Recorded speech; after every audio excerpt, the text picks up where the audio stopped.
ఆర్టీసీలో మరి కార్మికులు ఎదుర్కొంటున్న సమస్యలపై రాష్ట్ర జేఏసీ జనవరి 27న టీజీఎస్ఆర్టీసీ యాజమాన్యానికి సమ్మన్ నోటీస్ ఇవ్వడం జరిగింది. జేఏసీ ఆధ్వర్యంలో మరి రాష్ట్ర వ్యాప్తంగా ఆర్టీసీ కార్మికులకు ఉన్న ప్రధాన సమస్యలైన ఆర్టీసీని ప్రభుత్వంలో విలీనం చేసి ఆర్టీసీ ఉద్యోగులను ప్రభుత్వ ఉద్యోగులుగా గుర్తించాలనే నిర్ణయం ఒకటి. అదేవిధంగా మాకు 2017 సంబంధించి పే స్కేల్ చేసినారు, దానికి సంబంధించిన ఏరియర్స్ ఇంతవరకు ఇవ్వలేదు. అదేవిధంగా 2021 పే స్కేలు ఇవ్వాల్సిందిగా మరి అదొక డిమాండు. అదేవిధంగా ఆర్టీసీ కార్మికులకు ఉద్యోగ భద్రత లేకుండా పోయింది. బౌలు కష్టపడుతున్న ఫలితం లేకుండా చాలా తక్కువ జీతాలతో ఈరోజు ఆర్టీసీ ఉద్యోగులు పిల్లల్ని చదివించుకునే పరిస్థితుల్లో కూడా లేరు. అదేవిధంగా మరి బస్సులో ఇటీవల రాష్ట్ర ప్రభుత్వం ప్రవేశపెట్టిన ఆ మహాలక్ష్మి స్కీమ్ ద్వారా మరి ఈ రోజులో ఆక్యుపెన్సీ రేషియో పెరిగింది. ఆర్టీసీకి విపరీతమైన ఆదాయాలు వస్తుందని చెప్పి యాజమాన్యం ప్రకటిస్తూ ఉన్నది. ఈ పరిస్థితుల్లో ఆర్థికంగా బలపడినప్పటికీ మరి ఉద్యోగులకు రావాల్సిన ఆర్థికమైన డిమాండ్లు ఉన్నాయని చెప్పి మరి చర్చలు విలవకుండా కోడ్ పేరుతో మా రాష్ట్ర జేఏసీని ఆహ్వానించి కూడా వెనుక పంపించిన పరిస్థితులు చాలా తీవ్రంగా ఖండిస్తున్నాం.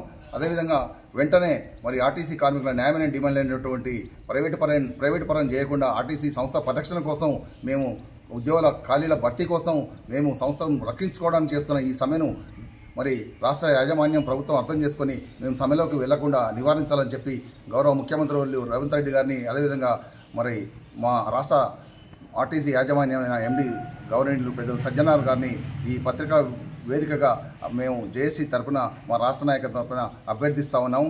దయచేసి సమ్మెలోకి మమ్మల్ని నెట్టివద్దు.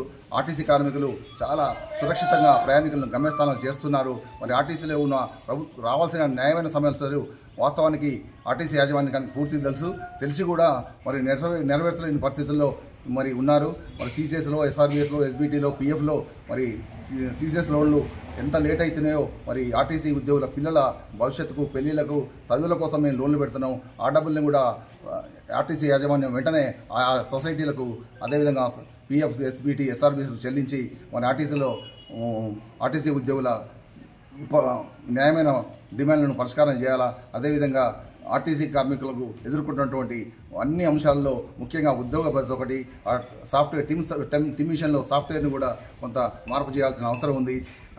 ఎంతోమంది ఈ మహాలక్ష్మి పథకం వచ్చిన తర్వాత జీరో టికెట్ల విషయంలో కొంత ప్రకటన చేస్తాయి.